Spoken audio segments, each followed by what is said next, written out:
We are talking horror movies and so much more with Elliot and Alexandra Feld right after this. You're tuned in to AFTERBUZZ TV, the ESPN of TV talk. Now, let the buzz begin. You're welcome to dance, too. Yeah. All right. You can't not. It's okay. It's okay.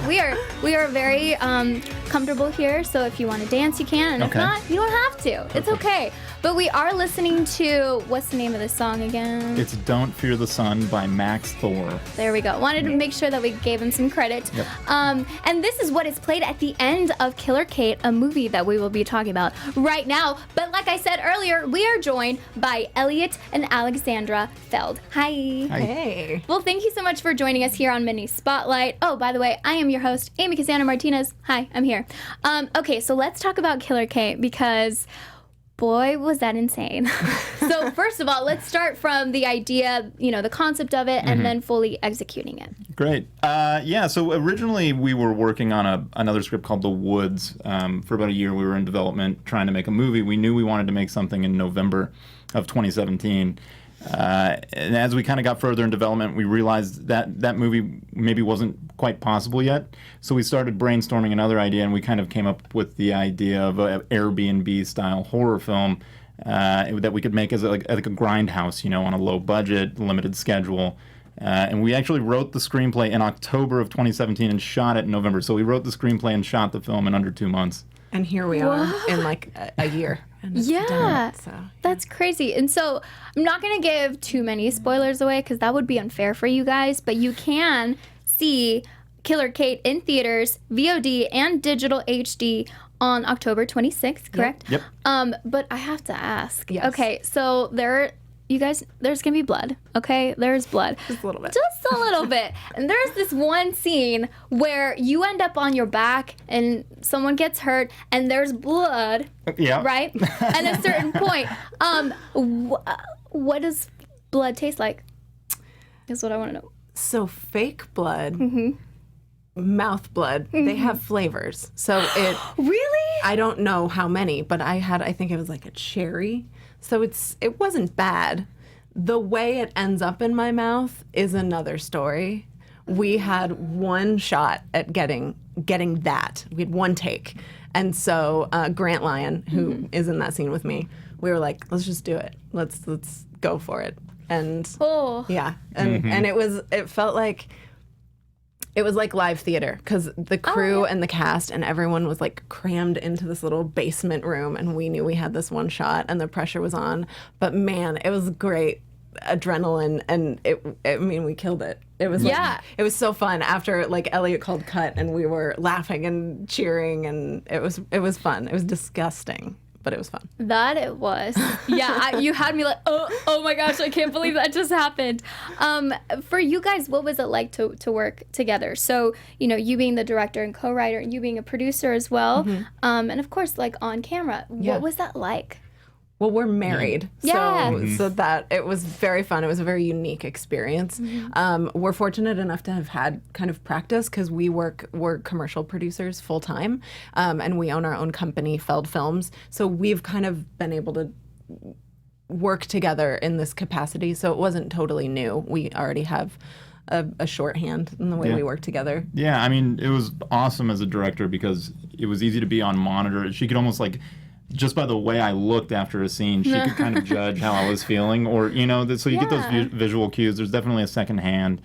I didn't really have to say much. I could just give her hand signals or walk over and one or two words, and we were on to the next take. Yeah. So that's really great. The chemistry's there, and we couldn't have shot it in 10 days if we weren't married, I think. I agree. Yeah. And we had so much of our family actually worked on this film. So my sister was the costume designer. My mom was the production designer. My dad was the art director. My brother was a PA. His brother was a producer. His dad was an executive producer. So it was like a movie about family made by family. And so I think that gave us a really great environment to bring cast and crew into for a 10-day shoot because it just was so comfortable already, Well, you said 10 days and I was like, wait, what? That's a lot. You guys this movie is like an hour 20, right? So all of that in 10 days is insane. Yeah.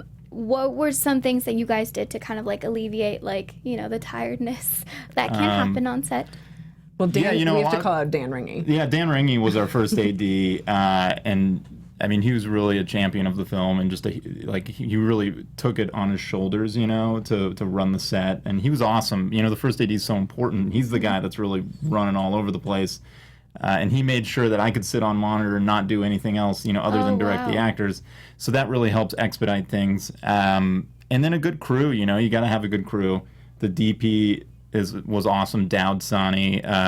He is a friend of mine. He's been a friend for a while, and you know, it's one of those things where if I say, hey man, we got to move, we can't light this room, we're just going to have to go with natural light, there can't be any arguing, right? Yeah. He's just got to say, okay, let's do it. And he was so cool, you know?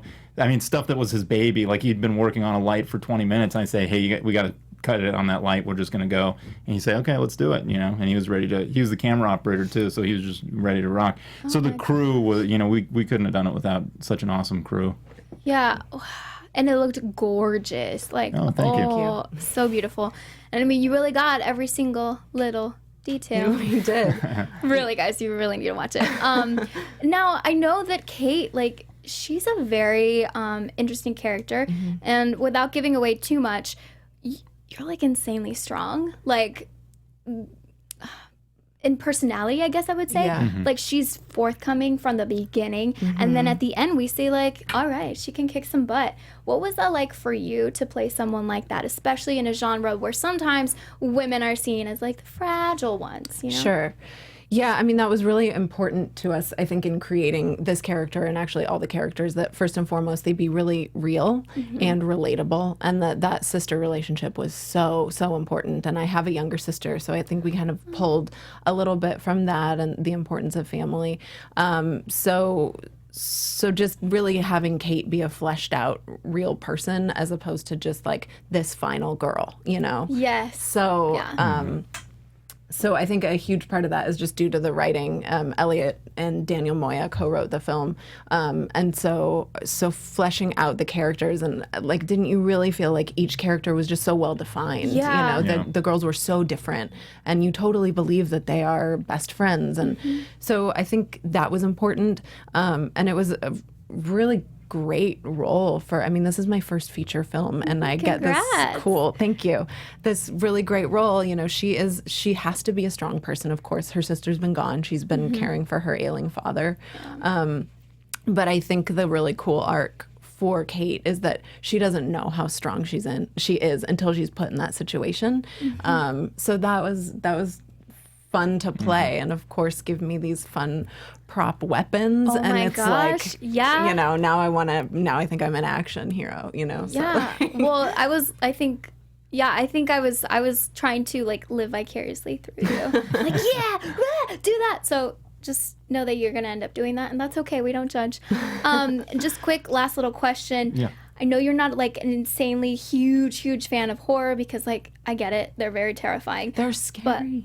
But like if you guys had to pick top horror, at least currently right now. Okay, so I had this. I had a phone interview earlier today, and I had this question. So I got to do three. I had to do three horror. So The Shining is the best horror. Yes. Okay. Yeah. The Ring is the scariest for me. And then for modern, I'd have to say the first and second Conjuring movies were pretty good. Yeah. So Yeah. But The Great Shining, I mean answer. Stanley Kubrick, you know. I mean. I know. Yeah. So I'm gonna be lame, and probably my favorite is also The Shining, because I can like I love it. I appreciate it as a film and not just as a horror film. You and know? you can tolerate it. And I can tolerate it. But I'll give you two more that I would not call these my favorite, but they are the ones that have kind of scarred me and I think set me Yes. for where I am now. I wasn't supposed to watch them on TV, so I snuck watching Pet Sematary and Poltergeist, and those like, those have just stuck with me. I have yet to go back and watch them again, because that skin peeling in the sink scene in Poltergeist, I mean, It's lovely yeah, stuff. I think that's what did it. Hopefully the new Pet Sematary is better than the new Poltergeist. You know? Yeah. But before we go, I did want to say happy early anniversary. Oh, my thank gosh, you. thank oh my you goodness. very much. You're Yeah, welcome. Thank you. And thank you guys for joining us. I'm so excited for everything you guys are going to continue making together. you. If you can tell everyone where they can find you on social media. Yep, so we are at Killer Kate Movie on Instagram and Twitter and Facebook. And then if you want to check out our screening locations, it's killerkatemovie.com. We are in New York and LA for a week, and then we have a screening in Austin, Atlanta, Iowa City, and Tempe, Arizona, our hometown. Yeah. Yay! And that's for both of you. You can, at Killer Kate Movie for the movie, and then at Elliot Feld for my Twitter, Instagram handles. I'm always posting, weird pictures of anything. Hey, know. we love weird pictures. I'm on Instagram at Alexandra Feld, so follow us for more behind-the-scenes stuff. Yeah. Yeah, and remember, guys, you guys can watch that in theaters, VOD, digital HD on October 26th. Killer Kate. And thank you guys so much for watching. I'm your host, Amy Cassandra Martinez at Amy Cassandra MTZ. Alrighty, bye guys. Thank you so much for joining us. Bye. Our founder, Kevin Undergaro, Phil Svitek, and me, Maria Menounos, would like to thank you for tuning in to AfterBuzz TV. Remember, we're not just the first, we're the biggest in the world, and we're the only destination for all your favorite TV shows. Whatever you crave, we've got it. So go to AfterBuzzTV.com and check out our lineup. Buzz you later. The views expressed herein are those of the hosts only and do not necessarily reflect the views of AfterBuzz TV or its owners or principals.